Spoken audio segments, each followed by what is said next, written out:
पतला करने वाली गोलियां इंजेक्शन लगाए जाते हैं और ये वार्निंग साइन होता है फालिज का। इस आंख का मैंने जो बात की 3 डॉक्टरों से, जो आंख के डॉक्टर हैं, उनका ये वार्निंग साइन है कि फालिज भी हो सकता है, हार्ट अटैक भी हो सकता है और आंख की बिनाई भी मुकम्मल तौर पर जा सकती है। पहली बात तो ये मेरे भाई के ये जो 22 साल सादिया और 10 माह की रिदा, इनकी जिस तरह जान गई, ये अफसोसनाक है और इनकी फैमिली के साथ इजहार ताज़ियत और हमदर्दी। और ये हादसा कहीं भी पेश आ सकता है, लेकिन जिस तरह पंजाब हुकूमत ने इसको पंजाब हुकूमत डिनाइल मूड में चली गई और डिप्टी स्पीकर समेत और अज़मा बुखारी साहबा समेत सब ने इसे फेक न्यूज़ कहा और पुलिस ने 6 घंटों के लिए उन शोहर और भाइयों को ही हिरासत में ले लिया और जो शिकायत लगाने गए या जो बताने गए, वो अफसोसनाक है और शर्मनाक है। अभी 2-3 दिन पहले अज़मा बुखारी साहबा आपके शो में कुछ लम्हों के लिए तशरीफ़ आवरी हुई उनकी, और उनसे मैंने पूछा था कि 132 गानों पर, जिन गानों पर पाबंदी लगाई, स्टेज गाने, वो थे गैर इखलाकी और ज़ूमानी। क्या नकदा कोका भी गैर इखलाकी और ज़ूमानी है? तो उन्होंने मुझे कहा कि ये आप फेक न्यूज़ फैला रहे हो और ये स्टेज गाने थे जिन पर पाबंदी लगाई, इनका बसंत से कोई ताल्लुक नहीं। हजूर मान लिया, लेकिन मेरा सवाल वही था, क्या नकदा कोका गैर इखलाकी गाना है? लेकिन वो ये जवाब दिए बिना चले गए। और आज अज़मा बुखारी साहबा से पूछना है कि ये नकदा कोका पर पाबंदी लगाई है या ये भी वैसे ही फेक न्यूज़ है जैसे ये माँ बेटी के हवाले से, आप गिरने और जहाँ भाग होने के हवाले से आपने कहा कि ये फेक न्यूज़ है। अफसोसनाक है और शर्मनाक है, सिंध हुकूमत हो या पंजाब हुकूमत हो, लोगों के हवाले से। इमरान खान साहब के हवाले से क्या इत्तला है आपको की बीमारी के हवाले से बयानात जनाब? अब जहाँ तक इमरान खान और पिम्स का ताल्लुक है, तो पहली बात तो ये है मेरे भाई कि अभी तक ये सोशल मीडिया पर चला, हमारे और असदुल्ला साहब जो हमारे एंकर हैं उनकी खबर और बाकी सारे सोशल मीडिया पर डॉन की खबर, अभी तक हुकूमत ने बाज़ाब्ता और बाकायदा तौर पर यह नहीं बताया कि इमरान खान को बीमारी क्या है, इलाज क्या हुआ है, किस सतह पर वो हैं, उन्हें क्यों पिम्स लाया गया। और अभी तक बताया यह गया है कि उनकी दाएं आंख में की बीमारी है और जिसको वो कहते सेंट्रल रेटिनल एक्लूजन वेन कहा जाता है। मतलब आसान लफ्ज़ों में आंख को खून पहुंचाने वाली नस या शरियान का ब्लॉक हो जाना। ये ब्लॉकिंग होती क्यों है? ब्लड प्रेशर से, आंख के प्रेशर से, या कोलेस्ट्रॉल ज़्यादा हो जाए और खून गाढ़ा हो जाए तो ब्लॉकिंग आ जाती है। अब ये भी मालूम नहीं है कि ये पार्शल है या मुकम्मल है। और इसका इलाज शुरू में खून को पतला करने वाली गोलियां, इसके बाद इंजेक्शन लगाए जाते हैं और इंजेक्शन आपके ख्याल में इमरान खान की आंख का मसला सीवियर है, संजीदा है आपके ख्याल में? भट्टी साहब ये कह रहे हैं? जी, वही मैं कह रहा हूं कि पहला इंजेक्शन लगाए जाते हैं, हर 4 हफ्तों के बाद एक इंजेक्शन, 3 मिनिमम और अपर लिमिट कोई नहीं है जितने इंजेक्शन। दूसरा ये कि इसकी लीकेज हो जाए तो लेज़र ऑपरेशन भी किया जाता है। अब जो पिम्स के डॉक्टर हैं, मुझे नहीं मालूम कि वो इस काबिल हैं कि इसको डील कर सके, वहाँ मशीनरी इस काबिल है कि इसको डील कर सके। और ये वार्निंग साइन होता है फालिज का। इस आंख का मैंने जो बात की 3 डॉक्टरों से, जो आंख के डॉक्टर हैं, उनका ये वार्निंग साइन है कि फालिज भी हो सकता है, हार्ट अटैक भी हो सकता है और आंख की बिनाई भी मुकम्मल तौर पर जा सकती है। जहाँ तक अता तारड़ साहब का है, वो बिल्कुल सही नहीं कह रहे थे। पहली बात तो ये कि 1 हफ्ते के लिए इसे खुफिया क्यों रखा गया। दूसरी बात यह है कि उनके ज़ाती मुआलिज और फैमिली को क्यों नहीं बताया गया। तीसरा, ये सारा गैर इंसानी फेल है और ये मामूली तिब्बी कार्रवाई नहीं है।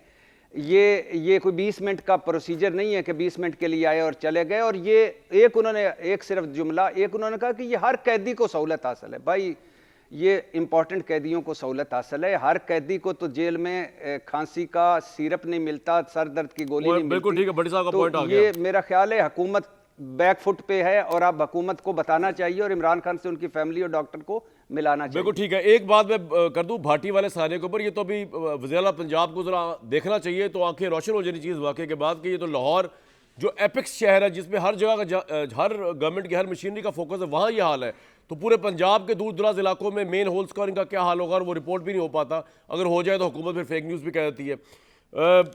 इख्तियार वली खान साहब, ये जो सवाल उठाए हैं भट्टी साहब ने, यही सवाल हर बंदा उठा रहा है जिसके ज़हन में थोड़ा शऊर है, और वज़ीर-ए-आला KP ने भी ये सवाल उठाए हैं। उन्होंने भी कहा है कि आप इमरान खान के साथ तिब्बी दहशतगर्दी हो रही है। भट्टी साहब ने तो आपको बता दिया कि फालिज भी हो सकता है, हार्ट अटैक भी हो सकता है, आँख की बिनाई भी जा सकती है। क्यों छुपाया गया और क्या स्टेट है उनका इस वक्त, किस हालत में है इमरान खान? बिस्मिल्लाहिर्रहमानिर्रहीम। बहुत शुक्रिया कामरान शाहिद साहब। अजीब और ताज्जुब की बात है कि अता तारड़ साहब को पता नहीं है और इरशाद भट्टी साहब को पता है।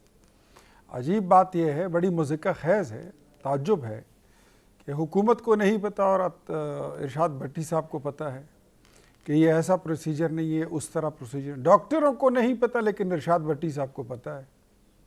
सर बात ऐसी है, मुझे नहीं पता कामरान शाहिद साहब आप कभी जेल गए हैं नहीं गए हैं? मैं खुद जेल गया और 14 जेलें काट चुका और मुझे जेल से 2-4 बार अस्पताल जाने का भी इत्तेफाक हुआ। अब जेल में अगर कोई बंदा बीमार होता है तो जेल में तिबी अमला मौजूद होता है। अगर वो अमला आपका इलाज कर सकता है तो बहुत अच्छी बात है, अदरवाइज फिर वो कहते हैं कि बाहर से डॉक्टर बुलवा लो। बाहर से डॉक्टर बुलवा लिए जाते हैं, अगर वहाँ इलाज यार वली साहब, अगर इमरान खान को जेल से पहली दफा निकाला गया 2.5 साल में, पिम्स लेके गए तो मामला सीरियस ही होगा ना सर। और जहां तक आप भट्टी साहब पे बात कर रहे हैं ना कि तारड़ साहब को पता है होगा या भट्टी साहब को ज्यादा इसलिए पता होगा, तारड़ साहब को तो पहले 3 दिन पता ही नहीं था वजीर इत्तलात के तौर पर कि वो पिम्स गया भी है इमरान खान या नहीं गया, और आपकी पूरी हुकूमत को नहीं पता था। जी सर अब बताइए। हुकूमत को पता था, लेकिन हम पूछ रहे थे, वो कह रहे थे हमें पता ही नहीं है। जब बताने की होती है बता देते हैं, जब जरूरत नहीं होती तो बताने की जरूरत नहीं होती। अब अगर आप मुझे अपनी बात कंप्लीट कर लें। जी फरमाइए। मैं यही कह रहा हूं कि जब वो अस्पताल आए तो अस्पताल में फिर उनका इलाज कराया गया और वापस ले जाया गया। यही तरीका अडॉप्ट किया जाता है, जेल का कानून ये कहता है, कायदा यही कहता है, हम खुद इससे गुजरे हैं। तो इसमें इतना इसको एग्जिजरेट करने की जरूरत क्या है? ठीक है, आपका मकसद क्या है कि मतलब क्या चीज है? ये हुकूमत की रिस्पॉन्सिबिलिटी है कि डॉक्टर बाहर से बुलवाए, उनका चेकअप करवाया, डॉक्टरों ने कहा कि he needs to be shifted to PIMS, उनको शिफ्ट किया गया, जो रूटीन की मामूली प्रोसीजर थी, कार्रवाई थी, वो हो गई, वापस वो चले गए। तो आप कह रहे हैं फालिज का हार्ट अटैक और आंख की बीमारी के जाने का खदशा नहीं है, इख्तियार वली साहब ये फरमा रहे हैं। Sir if there is anything like serious तो फिर उसके बारे में उसकी सबसे पहले उनकी फैमिली को आगाह किया जाए। सर आपका पॉइंट आ गया। There is nothing like serious तो फिर ऐसे ही फिर इस्तेमाल की जाए, ऐसे ही कायदा अडॉप्ट करते हुए कैदियों को ये सहूलत दी जाती है। That's it.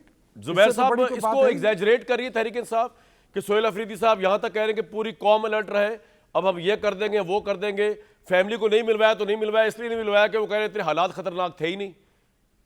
जी जुबैर साहब। कामरान शाहिद साहब, अभी इख्तियार वली ने कहा अगर कोई चीज़ सीरियस होती तो कल एक औरत मर गई, उसकी डेथ हो गई, बच्ची की डेथ हो गई, उसको ये सीरियस नहीं कह रहे थे, उसको फेक न्यूज़ कह रहे थे। तो इस हुकूमत की किस बात को इनकी क्रेडिबिलिटी को वो कहानी कुछ और है। ये बात तो कर रहे थे, आपकी बात में जुबैर साहब नहीं बोले सर। अब भाई मैं सिर्फ example they, one by one sir, one by one. Sir मैं ये कह रहा हूं कि जो मैंने बात की वो मैंने किसी और वाक़े पे भाई पहले बात करने देगा ना इख्तियार भाई, आप आपकी बारी की भाई आप तरीके से चले ना आप सारे बात one by one sir, one by one, वरना तो बात नहीं सुनाई देगी। जुबैर साहब कंप्लीट करें आप। नहीं, इनका ये दोनों इंसिडेंट्स जो आपने जिक्र किया ना, they want to cover up, ये हर चीज को कवर अप करना चाहते हैं। और ये मतलब आप सोचें कि इतना सीरियस वाकया हुआ और अज़मा बुखारी और फिर दूसरे इनके जो दूसरे लोग थे डिप्टी स्पीकर, मतलब आप लेवल देखें। और वहां कल जैसी खबर आई कि ऐसा हादसा हुआ है और इन्होंने बोलना शुरू कर दिया कि जी फेक न्यूज़ है और सब ने मजाक उड़ाना